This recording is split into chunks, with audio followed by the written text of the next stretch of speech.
Hi అండి, అందరికీ నమస్తే. Welcome back to my channel. నేను మీ స్వాతి. సో ఈ రోజు వీడియో ఏంటి అంటే ద్వాదశ జ్యోతిర్లింగాలలో ఆఖరి జ్యోతిర్లింగమైన త్రయంబకేశ్వర్ జ్యోతిర్లింగాన్ని దర్శించుకోవడానికి అయితే వెళ్తున్నాము.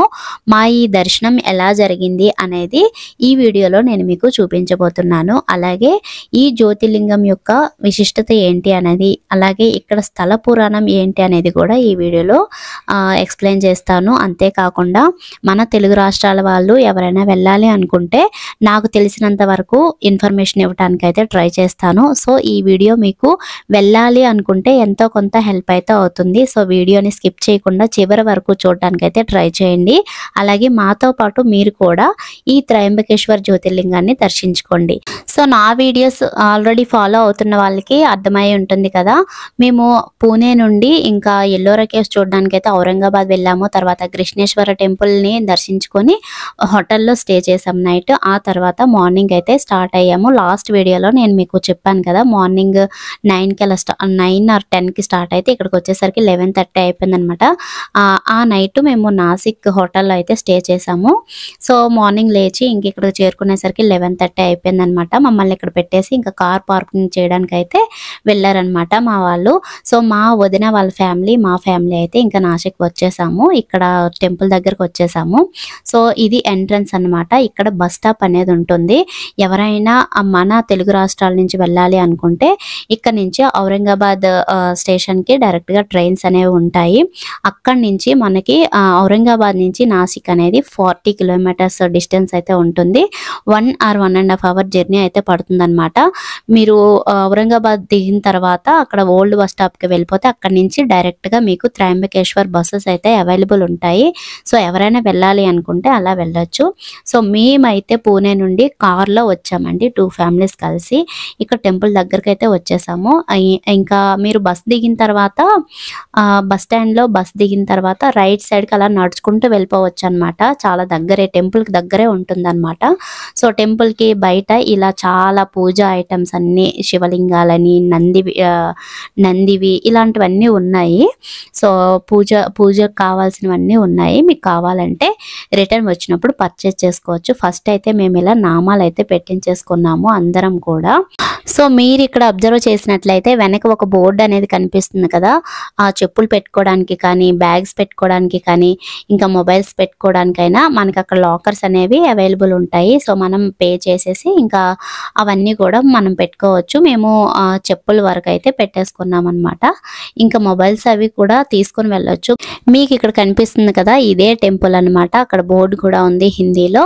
సో ఇక్కడ ఎంట్రన్స్ గేట్ కనిపిస్తుంది కదా, అక్కడ మీకు ప్రత్యేక దర్శనంకి టికెట్స్ అనేవి దొరుకుతాయి.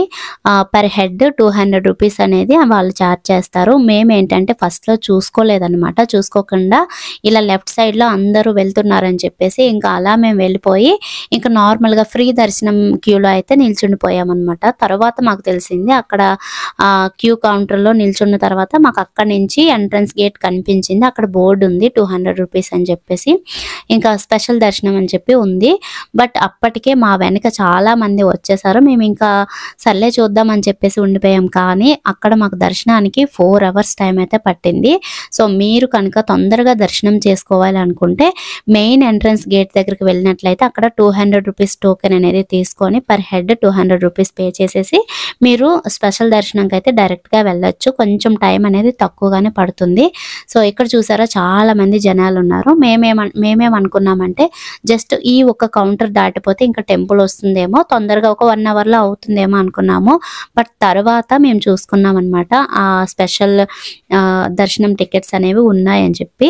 సో మేమైతే ఈ మిస్టేక్ అనేది చేసాము, కన్ఫ్యూజ్ అయిపోయాము. మీరు ఫస్ట్ టైం వెళ్ళినట్లయితే తొందరగా, ఎందుకంటే మనం దూరం నుంచి వెళ్తాం కాబట్టి కొంచెం తొందరగా దర్శనం అయిపోవాలి అని అనుకునే వాళ్ళకి అలా స్పెషల్ దర్శనం అనేది చేసుకోవచ్చు. సో ఇలా క్యూ కాంప్లెక్స్లో నిల్చున్న వాళ్ళకి అక్కడ టీవీ కనిపిస్తుంది కదా, మనకి లైవ్ దర్శనం అనేది ఇంకా పెట్టారనమాట. క్యూ కాంప్లెక్స్లో నిల్చున్న వాళ్ళకి ఇక్కడ మనం దర్శనం చేసుకుంటూ అలా క్యూలో నిల్చోవచ్చు. కూర్చోవటానికి కూడా ఉన్నాయి. మీరు ఈ జ్యోతిర్లింగాన్ని దర్శించుకోవడానికి ప్లాన్ చేస్తున్నట్లయితే ఈ జ్యోతిర్లింగం దర్శించుకొని ఇక్కడ నాసిక్లో ఇంకా చాలా టెంపుల్స్ అయితే ఉన్నాయి. నాసిక్, త్రయంబకేశ్వర్ రెండు కూడా దర్శించుకునేలాగా ప్లాన్ చేసుకుంటే మంచిది. ఇక్కడ గర్భగుడిలో జరిగే పూజలన్నీ కూడా మనకి లైవ్ దర్శనంగా అక్కడ టీవీల్లో అయితే మనకి చూపిస్తున్నారు. ఇక్కడ మీరు చూసుకొని దర్శనం చేసుకోండి. ఎందుకంటే గర్భగుడి లోపలికైతే కెమెరా అలౌ చేయరు కదా. సో ఇక్కడే మీరు చూసుకొని దర్శనం చేసుకోండి. ఇక్కడ మీరు క్లియర్ గా అబ్జర్వ్ చేసినట్లయితే ఇతర శివలింగాలతో పోల్చుకుంటే ఈ లింగం చాలా ప్రత్యేకంగా ఉంటుంది. ఈ పానబట్టం లోపల 3 లింగాకారాలు అనేవి ఉంటాయి. ఈ లోపల 3 లింగాకారాలు చిన్న చిన్నవి కనిపిస్తాయి. వీటిని బ్రహ్మ, విష్ణు, మహేశ్వరులుగా చెప్తారు. ఇది త్రిమూర్తి లింగం అన్నమాట. ఈ లింగంలో నిత్యం గోదావరి నీరు ఊరుతూనే ఉంటుందంట. సో ఇక్కడ మేము లోపలికైతే వచ్చాము, కొంచెం దగ్గరకైతే వచ్చాము గుడి దగ్గరికి. ఇక్కడ ఏంటంటే ఎంట్రన్స్ అనేది ఉంటుంది. లోపలికి వచ్చేసాము మేము. ఎంట్రన్స్ కి దగ్గరలోనే ఒక పెద్ద నందీశ్వరుడు అయితే మనకి ముందుగా దర్శనం ఇస్తారు.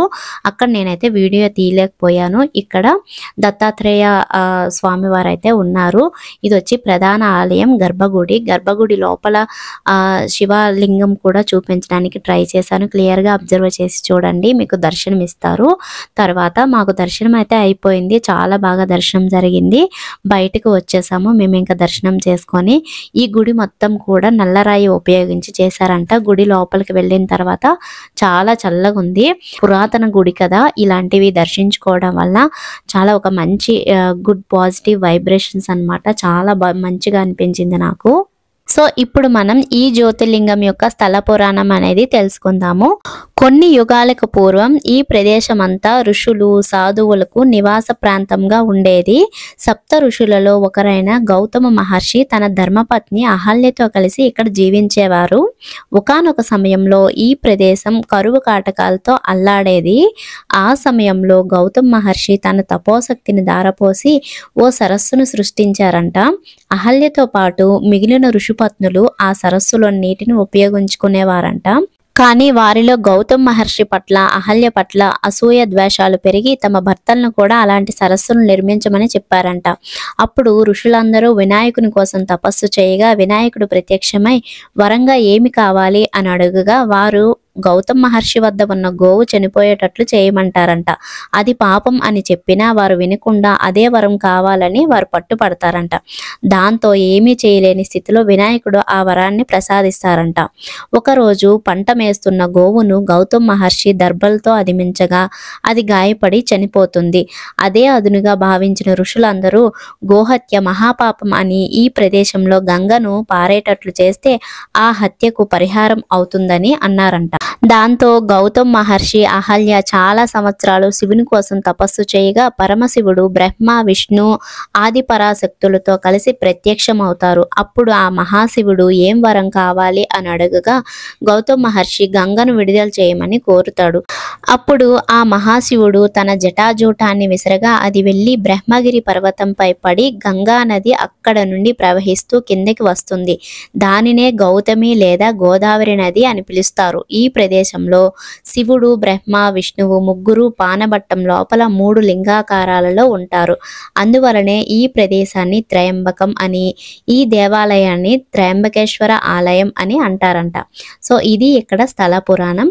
మాకు దర్శనం అయితే చాలా బాగా అయింది. మేము ఇక్కడ మిస్ చేసింది ఏంటి అంటే బయటకు వచ్చిన తర్వాత లోపల గర్భగుడిలో ఏ విధంగా అయితే లింగం ఉంటుందో బయట కూడా అలాగే ఉంటుందంట. బట్ మేము అది చూసుకోకుండా ఇంకా బయటకైతే వచ్చేసాము. మీకు అది చూపించలేకపోయాను. ఇవి ఏంటి అంటే ఒరిజినల్ రుద్రాక్షలు అంట, కొమ్మలతో సహా ఉన్నాయి అక్కడ. మీకు ఒకవేళ తెలిసినట్లయితే అవి ఒరిజినలా కాదా అనేది కామెంట్ సెక్షన్ లో నాకు తెలపండి. ఒక్కొక్కటి 20 రూపీస్ అనేది చార్జ్ చేస్తున్నారు వాళ్ళు. సో నెక్స్ట్ ఇక్కడికి వచ్చేసాము మేము. టెంపుల్ కి దగ్గరలో ఉండే ఒక రెస్టారెంట్ కి అయితే వచ్చేసి ఇక్కడ ఫుడ్ అనేది తినేసాము. అప్పటికే చాలా టైం అయిపోయింది. మార్నింగ్ టిఫిన్స్ తిన్నాము, తర్వాత ఏమీ తినలేదు. పిల్లలందరికీ కూడా ఆకలేస్తుందని చెప్తే ఇంకా వెంటనే దగ్గరలో ఉండే రెస్టారెంట్ లో తినేసి ఇంకా నైట్ చాలా లేట్ అయిపోయింది, 10 అయిపోయింది అనమాట. ఇంకా నైట్ వచ్చేసి మేము హోటల్లో అయితే రూమ్ తీసుకొని స్టే చేసాము. ఎర్లీ మార్నింగ్ ఇక్కడ లేచి చూస్తే చాలా బాగుంది క్లైమేట్ అంతా కూడా.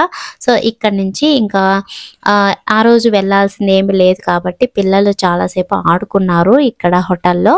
ఆడుకొని ఇంకా మేము బట్టలు అవి సర్దుకుంటున్నాము. సో సర్దేసిన తర్వాత ఇంకా మేమైతే ఇక్కడ నుంచి స్టార్ట్ అయిపోయాము ఇంటికి. మార్నింగ్ 10 ఆ టైంకి ఇంకా ఇంకా వెళ్ళే త్రోవలో మాకు ఉడిపి హోటల్ అనేది కనిపించింది. అక్కడ దోసలు, ఇడ్లీలు, వడ అవన్నీ కూడా తినేసి ఇంకా కొంచెం నెమ్మదిగా ఇంటికైతే వెళ్ళిపోయామన్నమాట. ఇది ఈరోజు వీడియో. ఈ వీడియో కనుక మీకు నచ్చినట్లయితే అలాగే ఎంతో కొంత హెల్ప్ అయినట్లయితే ఈ వీడియోని లైక్ చేసి షేర్ చేయండి. అలాగే కొత్త వాళ్ళు ఎవరైనా చూస్తున్నట్లయితే ఛానల్ని సబ్స్క్రైబ్ చేసుకోండి. నెక్స్ట్ ఇంకో మంచి యూస్ఫుల్ వీడియోతో మళ్ళీ కలుద్దాం. అంతేకాకుండా ఈ వీడియోలో ఏమైనా డౌట్స్ ఉన్నట్లయితే కామెంట్ సెక్షన్లో షేర్ చేయండి. నేను వెంటనే రిప్లై ఇవ్వడానికి అయితే ట్రై చేస్తాను. సో ఇదే ఈరోజు వీడియో. Bye, take care, have a nice day.